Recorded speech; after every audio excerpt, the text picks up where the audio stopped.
আজি বনাইছিলোঁ এটা মাছৰুমৰ ৰেচিপি ভাবিলোঁ আপোনালোকৰ লগত শ্বেয়াৰ কৰোঁ প্ৰথমতে মই পেনখন পাতি লৈছোঁ তাতে দিছোঁ অলপ সৰিয়হৰ তেল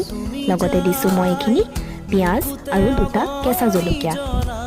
ৰঙচুৱা হোৱাৰ পাছত মই দিছোঁ আদা নহৰুৰ পেষ্ট আৰু অলপ ভালদৰে লৰাই দিছোঁ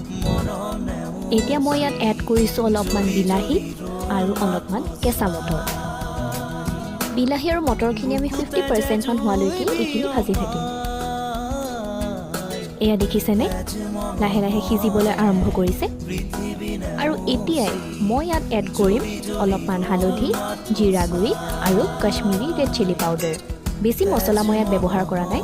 আৰু এইখিনি মছলা ভালদৰে আমি লৰাই দিম আৰু যেতিয়া মছলাই তেল এৰিবলৈ আৰম্ভ কৰিব এতিয়াই